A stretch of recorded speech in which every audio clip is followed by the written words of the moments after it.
Hi, my dear children. Welcome back to the English class. In this video, we are going to discuss some poetic devices which are helpful for you to analyze a poem well as you will be able to write an appreciation of poems well. Are you ready? Shall we get on with the poetic devices? Okay, very good. First, we will discuss about imageries. We know that usually poets use imageries in the poems. Imageries make the poem beautiful. And you have recently learnt the poem Song of a Dream. Do you remember that? Who wrote that poem? Very good. It was written by Sarojini Naidu. So, in that poem, you can read an expression, magical wood. Do you remember that? Yes. She was alone standing in a magical wood. When you read this expression, what picture comes to your mind? Just close your eyes and imagine a magical wood. How beautiful it is.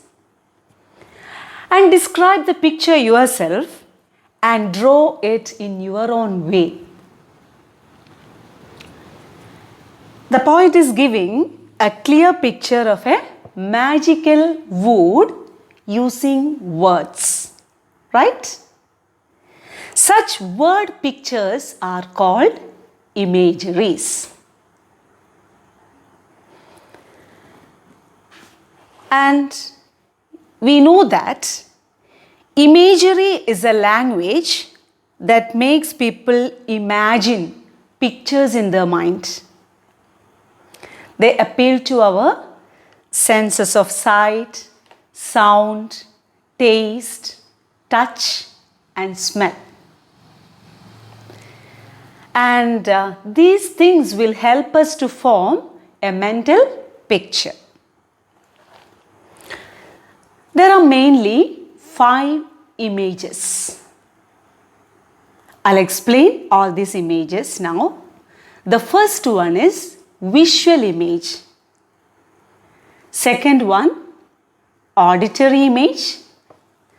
Third one, gustatory image. Fourth one, tactile image. And the fifth one, olfactory image. Have you got the names of all these images? Yes, learn it very carefully. So the first one is visual image. Visual image appeals to our sense of sight. When we read a poem, we can see some pictures. Those words appeal to our sense of sight. This is called visual images, right? So, I'll give you examples for visual images. The starry night sky looked so beautiful. So we can clearly imagine, clearly see the picture, starry night sky. How beautiful it is. So when we read the poem, we will be able to picturize it. It will appeal to our sense of sight. This is called visual image. And the next one is the word pictures which appeal to our sense of hearing. That is auditory images. When we go through the poem, we can hear certain sounds. For example, voice of thunder. Another example, the sound of a drum in the distance attracted him. So we can hear the sound of drum, right? These kind of images are known as auditory images. Hope you have got it. Next comes or appeals to our taste buds. Such images are known as gustatory image. I'll give you one example. The fresh and juicy orange is very sweet, juicy, sweet.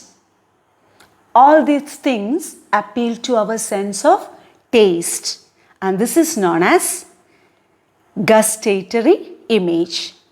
Another example, burning taste of chlorinated water. Again, it appeals to our sense of taste. This is known as gustatory image. Next one goes to sense of touch. The things or the word pictures which appeal to our sense of touch is known as tactile image. The old man took the handful of dust. Then I hugged my daughter. These things appeal to our sense of touch, and this is known as tactile image. The last one is olfactory image, which appeals to our sense of smell. Sweet smell of rose, smell of poppy flowers. The fragrance of spring flowers made her joyful. When we read these lines, it appeals to our sense of smell. That is known as olfactory image. So I hope you have understood all these images well. I'll tell you once more all these 5 images: visual image, auditory image, gustatory image, tactile image, and olfactory image. So please drop in the comment box examples for all these images. Are you ready? Okay.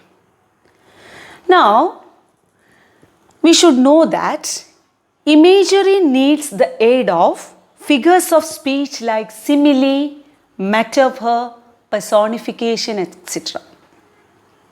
So let us analyze how the poet uses imageries as well as poetic devices. I'll give you one example. Soul deep in visions that poppy like sprang. Here, a direct comparison of 2 unlike things can be seen using like or as. Soul deep visions എന്നുള്ളതിനെ poppy പുഷ്പത്തോടാണ് ഉപമിച്ചിരിക്കുന്നത്. ഏത് വാക്ക് ഉപയോഗിച്ചാണ് ഉപമിച്ചിരിക്കുന്നത്? Like എന്ന വാക്ക് ഉപയോഗിച്ചാണ് ഉപമിച്ചിരിക്കുന്നത്. ഇങ്ങനെ as അല്ലെങ്കിൽ like എന്നീ വാക്കുകൾ ഉപയോഗിച്ച് 2 വസ്തുക്കളെ താരതമ്യം ചെയ്യുന്നതിനെയാണ് സിമിലി എന്നതുകൊണ്ട് ഉദ്ദേശിക്കുന്നത്. മലയാളത്തിൽ ഉപമ എന്നാണ് അതിനെ പറയുന്നത്. I'll give you more examples. Our soldiers are as brave as lions, compared by using the word as. Her cheeks are red like a rose. Which word is used for comparison? Very good, the word like. So, you can immediately identify a simile if you note the words as or like. It is a direct comparison which is made by using the words as or like. Is it clear for you? Yes. Then what is metaphor? Metaphor is another comparison. It is an implied comparison between 2 unlike things, stating that one is the other or does the action of the other.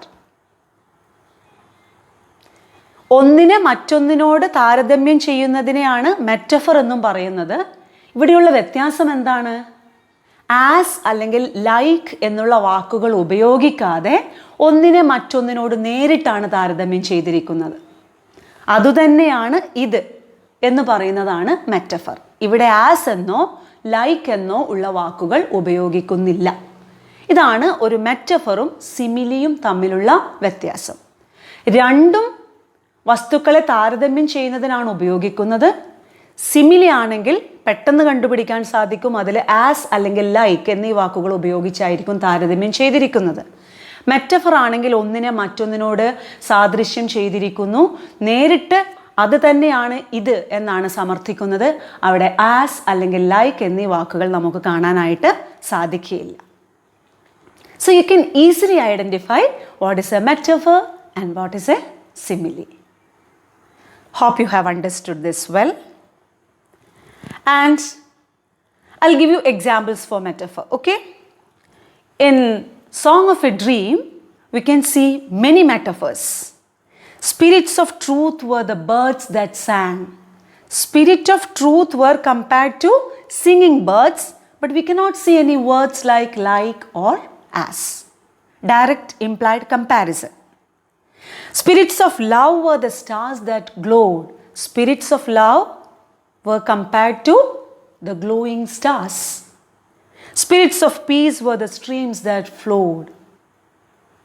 Again, my brother is the black sheep of the family. Brother is compared to black sheep, but there is no as or like. He is a shining star, another metaphor. Okay, write down some examples for metaphor and simile and put it in the comment box below. Next, we'll go to personification. Do you know what is a personification? Yes. Personification means giving human traits and qualities to an inanimate object. ജീവനില്ലാത്ത വസ്തുക്കൾക്ക് മനുഷ്യൻ്റെ ഗുണഗണങ്ങൾ നൽകുന്നതിനെയാണ് personification എന്നതുകൊണ്ട് ഉദ്ദേശിക്കുന്നത്. ജീവനില്ലാത്ത വസ്തുക്കൾ നമ്മോട് സംസാരിക്കുന്നത്. For example, rain is speaking to me. So rain is personified. ജീവനില്ലാത്ത മഴയെ മനുഷ്യൻ സംസാരിക്കുന്നത് പോലെ സംസാരിക്കുന്നതായി പദ്യത്തിലോ അല്ലെങ്കിൽ എഴുത്തുകളിലോ കാണിക്കുന്നതിനെയാണ് പെർസോണിഫിക്കേഷൻ എന്നതുകൊണ്ട് ഉദ്ദേശിക്കുന്നത്. Another example, mirror. Mirror talking to me. Here mirror is personified. Mirror is an inanimate thing. It has been given the qualities of a human being. So this is known as personification. Another example, lightning danced across the sky. Usually who dances? Yes, human beings dance. Here the poet says lightning dances, which means the lightning is personified. My alarm clock yells at me. Usually we know that man yells, but here the alarm clock has been given the human attributes. So ജീവനില്ലാത്ത വസ്തുക്കളെ മനുഷ്യൻ്റെ ഗുണഗണങ്ങൾ നൽകി കവിത എഴുതുന്നതിനെയാണ് നമ്മൾ എന്ത് പറയുന്നത്? Personification എന്നതുകൊണ്ട് ഉദ്ദേശിക്കുന്നത്. മിക്ക പോയത്തിലും ജീവനില്ലാത്ത വസ്തുക്കൾ നമ്മോട് സംസാരിക്കുന്നതായിട്ടൊക്കെ കവികൾ എഴുതാറുണ്ട്. അപ്പോഴാണ് നമ്മൾ മഴയെ ഇവിടെ പെർസോണിഫൈ ചെയ്തിരിക്കുന്നു അല്ലെങ്കിൽ കാറ്റിനെ പെർസോണിഫൈ ചെയ്തിരിക്കുന്നു എന്ന് പറയുന്നത്. അതിന് മനുഷ്യൻ്റെ ഗുണഗണങ്ങൾ നൽകുന്നതിനെയാണ് പെർസോണിഫിക്കേഷൻ എന്നതുകൊണ്ട് ഉദ്ദേശിക്കുന്നത്. In Song of a Dream we can see that the spirits of love gather round my delicate youth. Spirits of love. Love is an inanimate object. How can it gather around the poet? But it does. So it has been personified. I heard the song of the spirits of truth. Truth is singing. It has been personified. I hope you have understood all these poetic devices well. You have already learnt metaphor, simile, personification and 5 imageries. Write examples for all these poetic devices and put it in the comment box below. So, here ends today's class. Take care. Bye-bye.